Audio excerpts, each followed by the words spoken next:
सत्यनारायण व्रत कथा स्कंद पुराण के रेवाखंड से संकलित की गई है। भगवान विष्णु के सत्य स्वरूप की कथा ही सत्यनारायण व्रत कथा है।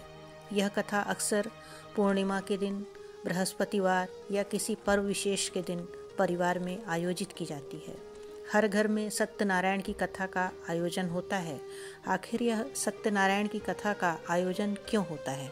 क्या है इसका महत्व, मंत्र और पूजा विधि? आइए जानते हैं क्यों की जाती है सत्यनारायण की कथा। सत्यनारायण व्रत कथा के दो भाग हैं, व्रत पूजा तथा कथा का श्रवण या पाठ। इस कथा के दो प्रमुख विषय हैं, संकल्प को भूलना और प्रसाद का अपमान करना। इस कथा का तिरस्कार करने या मजाक उड़ाने से व्यक्ति के जीवन में संकटों की शुरुआत हो जाती है, इसलिए सत्यनारायण की कथा की जाती है।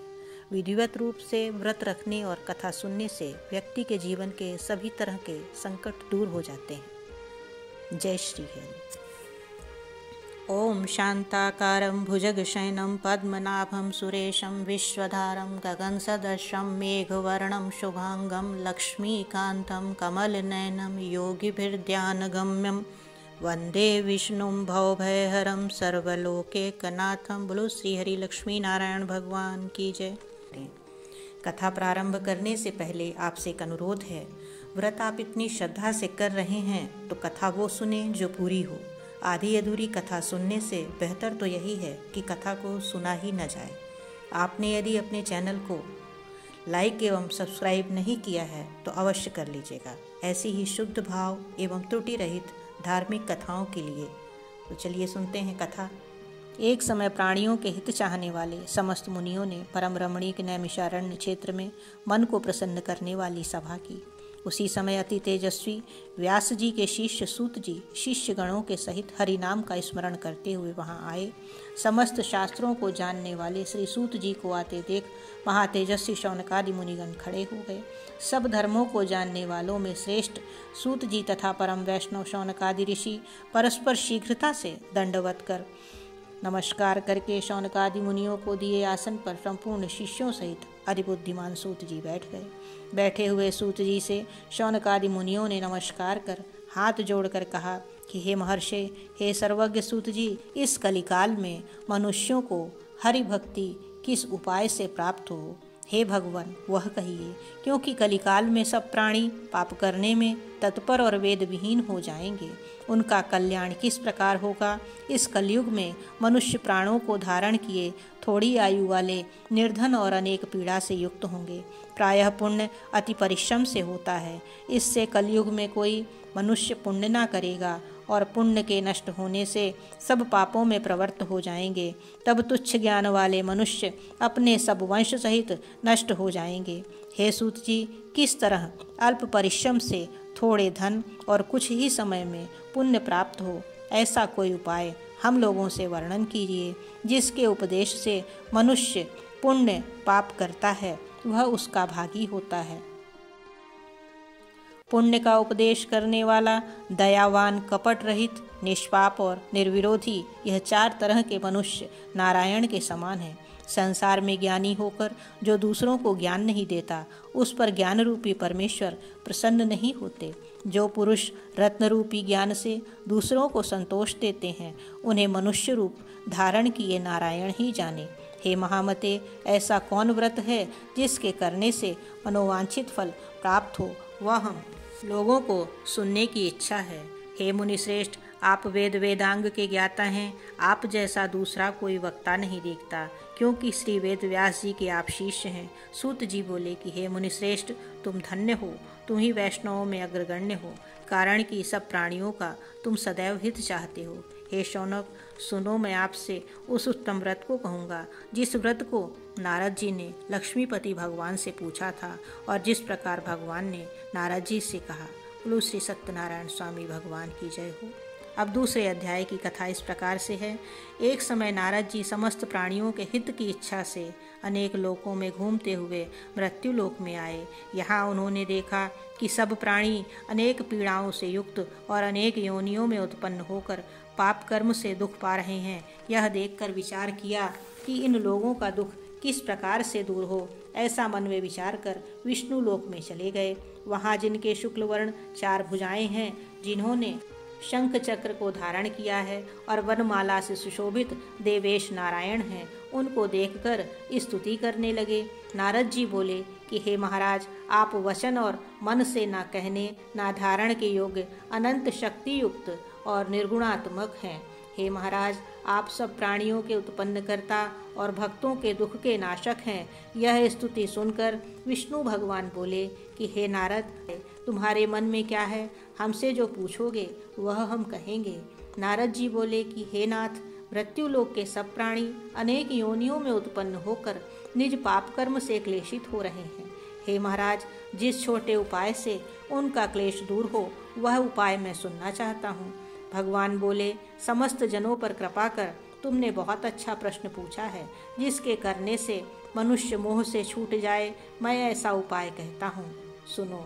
हे नारद, जो व्रत 3 लोकों में अति दुर्लभ है, वह आज आपके कहने से प्रकाशित कर रहा हूँ। वह सत्यनारायण का व्रत है, जिसको विधि पूर्वक करने से इस लोक में सुख और परलोक में मोक्ष मिलता है। यह सुनकर नारद जी बोले, इस व्रत का क्या फल है और पूर्व में किसने किया था, किस समय यह व्रत करना चाहिए, आप विस्तार पूर्वक कहिए। भगवान ने कहा, इसके करने से दुख शोकादि का नाश, धन धान्य की वृद्धि और संतति की प्राप्ति तथा सर्वत्र विजय की प्राप्ति होती है। इस व्रत में मनुष्य भक्ति श्रद्धा युक्त किसी भी दिन सायंकाल में सत्यनारायण की पूजा करें और भाई बंधु तथा ब्राह्मणों के साथ धर्मयुक्त 1.25 सेर उत्तम नैवेद्य भोग लगावें। केले का फल, घी, दूध और गेहूं का चूर्ण लावें। गेहूं का चूर्ण ना हो तो चावल का चूर्ण, खांड अथवा गुड़ मिलावें। 1.25 पाव अथवा 1.25 सेर के हिसाब से मिलाकर भक्ति से सत्यनारायण को नैवेद्य लगावें। बांधवों के साथ कथा सुनकर ब्राह्मणों को दक्षिणा दें। श्री सत्यनारायण के प्रसाद को अपने भाई बंधुओं के साथ खाकर रात्रि में नित्य गीतादि करें। तदंतर सब श्रोतागण सत्यनारायण का स्मरण करते हुए अपने अपने घर को जाएं। इस प्रकार व्रत करने से मनोवांछित फल मिलता है। विशेषकर इस कलिकाल में पृथ्वी पर इससे बढ़कर दूसरा कोई उपाय नहीं है। हे नारद, जिन्होंने इस व्रत को पहले किया था वह कथा सुनो। काशीपुरी में निर्धन शतानंद नामक एक ब्राह्मण क्षुधा पिपासा से दुखित हो नित्य पृथ्वी पर भिक्षा मांगने हेतु घूमता था। ब्राह्मण प्रेमी भगवान नारायण ने दुखित ब्राह्मण को देखकर बूढ़े ब्राह्मण का रूप धारण कर अति आदर से पूछा कि हे विप्र, किस कारण पृथ्वी पर आप नित्य घूमा करते हैं, यह हमारी सुनने की इच्छा है। यदि आपकी इच्छा हो तो कहिए। ब्राह्मण बोला, मैं अत्यंत दरिद्र हूँ, भिक्षा के लिए पृथ्वी पर भ्रमण करता हूँ। यदि आप कुछ जानते हो तो कृपा कर पूर्ण रूप से कहिए। वृद्ध ब्राह्मण बोले कि हे द्विज श्रेष्ठ, मनोरथ को सिद्ध करने वाला उत्तमोत्तम श्री सत्यनारायण का व्रत करो, जिसके करने से मनुष्य सब दुखों से छूट जाते हैं। वृद्ध ब्राह्मण रूपी श्री सत्यनारायण देव ने व्रत का विधान ब्राह्मण को बताकर आप अंतर ध्यान हो गए। तदंतर ब्राह्मण शतानंद ने मन में निश्चय किया कि मैं कल ही श्री सत्यनारायण का व्रत करूंगा। इसी चिंता में ब्राह्मण को रात भर नींद न आई। सुबह उठकर उसने यह निश्चय किया कि मैं श्री सत्यनारायण का व्रत अवश्य ही करूंगा। यह संकल्प कर भिक्षा मांगने को गया तो उस दिन उसको सब दिनों से अधिक द्रव्य मिला। द्रव्य से उसने अपने भाई बंधुओं के साथ श्री सत्यनारायण का व्रत किया।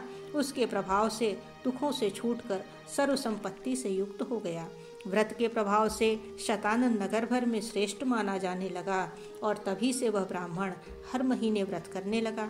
भगवान ने कहा, शतानंद द्वारा किया हुआ श्री सत्यनारायण का यह पूजन है। इसको जानकर जो मनुष्य व्रत करता है वह सब पापों से छूटकर मोक्ष को पा जाता है। जिस प्रकार पृथ्वी में इस व्रत को मनुष्य करेंगे उनका दुख अवश्य नष्ट हो जाएगा। श्री सत्यनारायण भगवान की जय हो। 3रा अध्याय इस प्रकार से। सूत जी बोले कि हे शौनक, विष्णु भगवान ने जिस तरह कहा था वह तुमसे मैंने कहा, और दूसरी बात जो हो वह पूछो। शौनक जी बोले कि हे सूत जी, उस ब्राह्मण के बाद इस व्रत को किसने किया, वह भी सुनने की इच्छा है। सूत जी बोले कि हे मुनियों, जिसने व्रत को किया वह सुनिए। एक समय निज धर्मानुसार निज जिन बांधवों के साथ व्रत को करने को उद्यत हुआ, उसी समय एक लकड़हारा वहां आया। भूख प्यास से पीड़ित काष्ठ के भार को बाहर रख ब्राह्मण के घर में जाकर उसने व्रत करते हुए ब्राह्मण को देखा। नम्रता से हाथ जोड़कर प्रणाम कर बोला, आप क्या कर रहे हैं? इसके करने से क्या फल होता है, वह विस्तार पूर्वक कहिए। ब्राह्मण बोला, मनोरथों को देने वाला, दुख और शोक को नाश करने वाला तथा सिद्धि को देने वाला यह श्री सत्यनारायण का व्रत है, जिसके प्रसाद से यह धन धान्य आदि प्राप्त हुआ है। यह सुनकर लकड़हारा प्रसन्न हो प्रसाद को खाकर और जल पीकर वह भगवान श्री सत्यनारायण का ध्यान करता हुआ अपने नगर को चला गया। आज लकड़ी बेचने से जो द्रव्य प्राप्त होगा उसी से मैं सत्यदेव के उत्तम व्रत को अवश्य करूँगा। ऐसा मन में विचार कर उसने लकड़ी को सिर पर रखा। जहाँ धनी लोग रहते थे उस नगर में गया। उस दिन लकड़हारे को दूना द्रव्य प्राप्त हुआ। वह अत्यंत प्रसन्न हो सुंदर केले के फल, शक्कर, दूध, घी, गेहूं का चूर्ण सबको सवाया लेकर घर में आकर अपने भाई बंधुओं को बुलाकर विधि से सत्यनारायण का व्रत किया। उस व्रत के प्रभाव से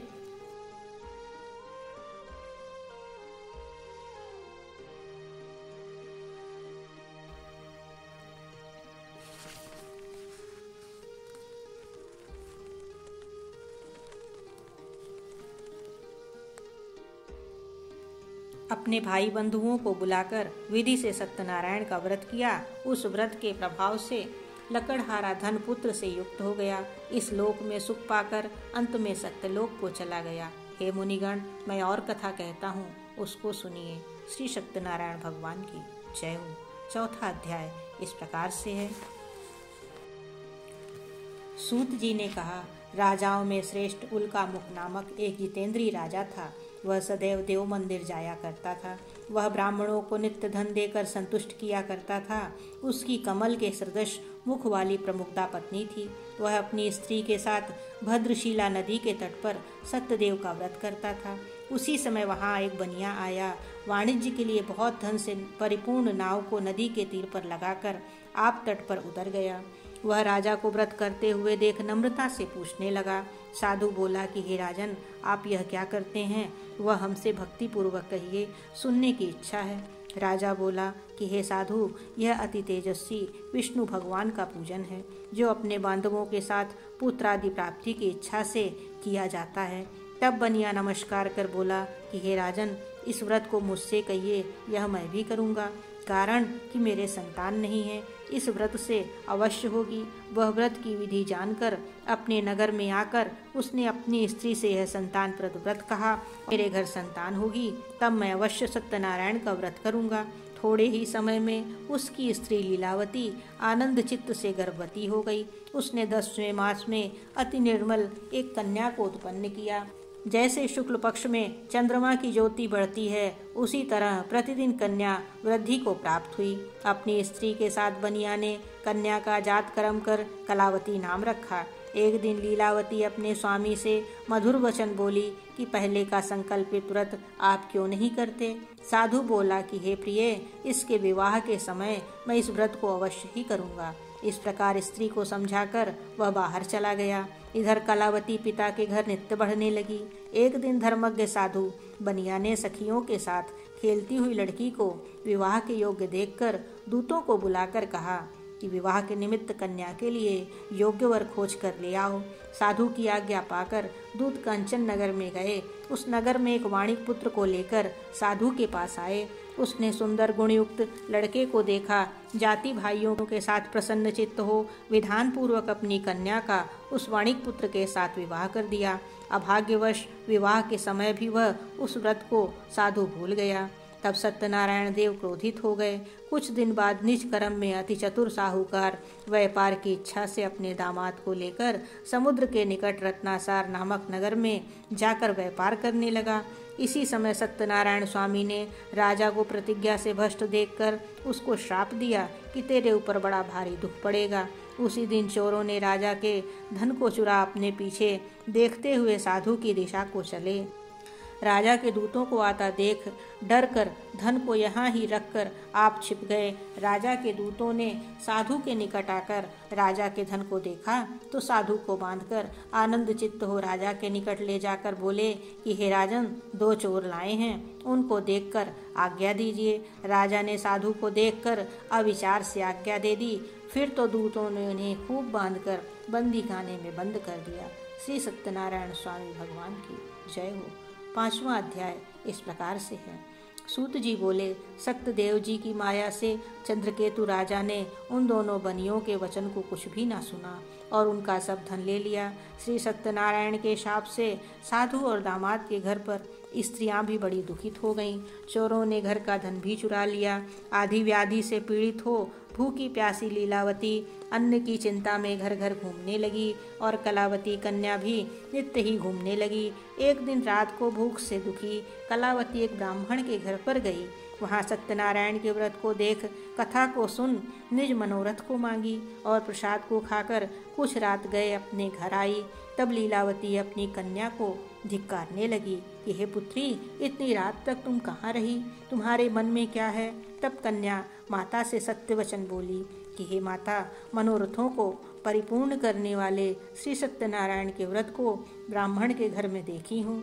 लीलावती कन्या कलावती का वचन सुन श्री सत्यनारायण के व्रत को करने के लिए उद्यत हुई। पतिव्रता साधु की स्त्री अपनी कन्या सहित बंधु बांधवों के साथ सत्यनारायण के व्रत को किया। उसने सत्यदेव से यह दिव्य वर मांगा कि हे सत्यदेव, हमारे पति और दामाद जल्दी अपने घर आवें। मेरे पति और दामाद के अपराध को आप क्षमा करने योग्य हैं, अतः क्षमा कीजिए। इससे सत्यनारायण स्वामी संतुष्ट हो गए और चंद्रकेतु राजा को स्वप्न दिखाया कि हे राजन, कल सवेरे ही दोनों सज्जन बनियों को छोड़ देना और उनका धन भी जो तुमने लिया है वह दे देना, नहीं तो हम धनपुत्र के सहित तेरा राज नष्ट कर देंगे। यह बात राजा से कहकर श्री सत्यनारायण प्रभु अंतर्ध्यान हो गए। तब प्रातः काल के समय राजा निज जनों के साथ सभा में उपस्थित हो मंत्री जनों से यह अपना स्वप्न सुनाकर कहा, बांधे हुए बनियों को शीघ्र ही छोड़ दो, ऐसा आदेश दिया। यह सुनकर दूत लोग बनियों को बंदी खाने से छुड़ाकर राजा के निकट ले आए और विनय युक्त वचन बोले कि हे महाराज, हम इन दोनों बनियों को बंधन से छुड़ा कर लाए हैं, अब आपकी क्या आज्ञा है? उन दोनों ने महाराज चंद्रकेतु को नमस्कार कर पूर्व वृत्तांत का स्मरण करते हुए राजा चंद्रकेतु से साधु तथा दामाद ने कुछ नहीं कहा। वाणिक पुत्रों को देख राजा आदर से बोले, अभाग्यवश तुमको बड़ा दुख मिला, तुम लोग भय न करना। इस प्रकार राजा ने कहकर उन दोनों के हाथ पैर की हथकड़ी बेड़ी कटवाकर क्षौर कर्म कराया। फिर वस्त्र और आभूषण आदि देकर बनिया को अत्यंत संतुष्ट किया। पहले जितना धन लिया था उसका दूना धन देकर कहा कि अब आप अपने घर जाएं। दोनों बनियों ने राजा को नमस्कार कर कहा कि आपकी कृपा से हम घर को जाते हैं। श्री सत्यनारायण स्वामी भगवान की जय हो। 6वां अध्याय इस प्रकार से है। सूत जी बोले, साधु भगवान की मंगलाचार पूर्वक पूजा कर ब्राह्मणों को धन देकर निज नगर को चला। कुछ दूर जाने पर श्री सत्यनारायण देव ने वैश्य के मन की बात जानने के लिए पूछा कि तुम्हारी नाव में क्या है? मदोन्मत्त महाजन बनिया हंसकर बोला, दंडिन, यह क्यों पूछते हो? क्या धन लेने की इच्छा है? मेरी नाव में लता पत्रादिक हैं। तब दंडी ने ऐसे वचनों को सुनकर कहा कि तेरा वचन सत्य हो। ऐसा कहकर आप समुद्र के पास बैठ गए। दंडी के चले जाने पर नित्य क्रिया कर नाव को ऊपर उठा देख साधु को आश्चर्य हुआ। ज्यों ही उसने नाव में लतादिक देखा त्यों ही मूर्छा को प्राप्त हो भूमि पर गिर पड़ा और सचेत होने पर अति चिंता करने लगा। साधु से दामाद बोला कि व्यर्थ शोक क्यों करते हो? वे ही दंडी महाराज ने शाप दिया है, वे सब कुछ कर सकते हैं, इसमें संशय नहीं। इसलिए उन्हीं की शरण में चलें, क्योंकि मनोरथ उन्हीं से सिद्ध होगा। साधु दामाद के वचन सुनकर दंडी के पास आया और दंडी को प्रणाम कर भक्ति से देखकर आदर युक्त वचन बोला, जो मैंने आपसे कहा था उस अपराध को क्षमा कीजिए। यह कहकर बारंबार नमस्कार कर शोकाकुल हो गया। तब दंडी उसको रोते हुए देखकर बोले, रो मत, मेरे वचन को सुन। तू मेरी पूजा से सदा मुँह फेरे रहता है और मेरी इच्छा से ही हे दुर्बद्धे तुझे बारंबार दुख मिला। भगवान का यह वचन सुनकर साधु स्तुति करने लगा। साधु बोला कि स्वामिन, आपकी माया से मोहित ब्रह्मादि देवता भी आपके बड़े अद्भुत गुण और रूप को नहीं जानते। आपकी माया से मोहित मैं मूढ़ आपको कैसे जान सकता हूँ। अतः आप हमारे ऊपर प्रसन्न हो जाइए। मैं यथा विभव विस्तार से आपका पूजन करूँगा। मैं आपके शरणागत हूँ। मुझे पहले वाला सब धन दीजिए। उसके भक्ति युक्त वचन सुन भगवान संतुष्ट हो गए और मनोवांछित वर देकर वहीं अंतर ध्यान हो गए। साधु नाव को धन से परिपूर्ण देख उस पर चढ़ गया। सत्यदेव की कृपा से मनोरथ पूर्ण हुआ। यह बात अपने स्वजनों से कह यथाविधि पूजन कर सत्यदेव की कृपा से बड़ा हर्षित हुआ। नाव को यत्न से सहेज कर अपने देश को चल दिया। अपने नगर के समीप साधु आकर दामाद से कहने लगा कि वह मेरी रत्नपुरी देखें। ऐसा कहकर उसने धन की रक्षा करने वाले दूत को वहां भेजा। वह दूत नगर में जाकर साधु की धर्मपत्नी को देख प्रणाम कर बोला कि ग्राम के निकट दामाद सहित साहूकार बहुत से इष्ट मित्र और धन के साथ आ गए हैं। दूत के मुख से ऐसे वचन सुनकर साधु की स्त्री बड़ी हर्षित हो सत्यदेव का पूजन कर कन्या से कहने लगी कि मैं जाती हूँ, तुम भी यथा शीघ्र व्रत समाप्त कराओ। लड़की उस प्रकार का वचन सुनकर जल्दी व्रत समाप्त कर प्रसाद को भूल से ना खाकर अपने पति को देखने चली गई। इससे सत्यदेव ने क्रोधित होकर उसके पति को नाव सहित जल में डुबा दिया। कलावती कन्या अपने पति को न देखकर बड़े शोक से रोती हुई भूमि पर गिर पड़ी। साधु ने कन्या को अति दुखित देखकर डरे हुए मन से कहा कि यह क्या हुआ, और नाव चलाने वाले भी चिंता करने लगे। तब लीलावती कन्या को दुखी देख दामाद सहित अति विवल होकर रोने लगी और अपने पति से कहने लगी, इसी क्षण नाव के साथ वे कैसे अलक्षित हो गए। ना जाने किस देवता के अनादर से नौका जल में नहीं दिख रही है। श्री सत्यदेव के महात्म को कौन जान सकता है। यह कहकर वह अपने जनों के साथ विलाप करती हुई कन्या को गोद में लेकर रोने लगी और कलावती भी स्वामी को न देखने से अति दुखित हो पति की पादुका लेकर सती होने की इच्छा करने लगी। कन्या का यह चरित्र देख धर्मज्ञ साधु बनिया स्त्री के साथ अत्यंत शोक से युक्त होकर विचार करने लगा कि मैं सत्यदेव की माया से बारंबार चला गया हूँ। अब यथा विभव श्री सत्यनारायण का पूजन करूँगा। इस प्रकार सबको बुलाकर कहने लगा और पृथ्वी पर गिरकर साष्टांग दंडवत किया। इसी पर दीनों के पालन करने वाले श्री सत्यनारायण भगवान संतुष्ट हो गए। भक्तवत्सल सत्यदेव जी की कृपा से आकाशवाणी हुई कि तुम्हारी कन्या प्रसाद को त्याग कर पति को देखने चली आई, इसी कारण इसका पति अदृश्य हो गया है। कन्या ने यह आकाशवाणी सुनकर शीघ्र ही घर जाकर प्रसाद को भक्षण कर अपने पति को देखा। तब कलावती संतुष्ट होकर अपने पिता से कहने लगी कि अब शीघ्र ही घर को चलिए, विलंब न करिए। कन्या के वचन सुनकर साधु दामाद सहित संतुष्ट होकर धन और बंधुओं के साथ अपने घर को गया। उस दिन से वह हर महीने और संक्रांति पर विधि पूर्वक सत्यदेव की पूजा करने लगा। इस तरह सुख प्राप्त कर वह अंत में सत्यदेव के लोक को चला गया। फिर सूत जी कहने लगे कि हे मुनिश्रेष्ठ, मैं आपसे एक कथा और भी कहता हूँ जो कि इस प्रकार से है। बोलो श्री सत्यनारायण स्वामी भगवान की जय हो। कथा का 7वां अध्याय इस प्रकार से है। सूत जी बोले, प्रजा पालन में तत्पर एक त्वंगध्वज नामक राजा था, जिसने सत्यदेव के प्रसाद को त्यागने से अति दुख पाया। एक दिन उसने वन में जाकर मृगादि अनेक पशुओं को मारा और पीछे आकर वट वृक्ष के नीचे श्री सत्यदेव भगवान का पूजन देखा, जिसको गोप लोग बंधु बांधव युक्त संतुष्ट चित्त से करते थे। अहंकार से राजा ना वहाँ गया और न सत्यदेव को प्रणाम ही किया। जब वे गोप राजा को प्रसाद देने लगे तो राजा ने प्रसाद नहीं लिया। तब वे गोप वहाँ प्रसाद को रखकर चले आए। राजा ने प्रसाद का अनादर किया। इस तरह प्रसाद का अनादर करने से उसने अति दुख पाया। उस राजा के 100 पुत्र थे, वह भी मारे गए।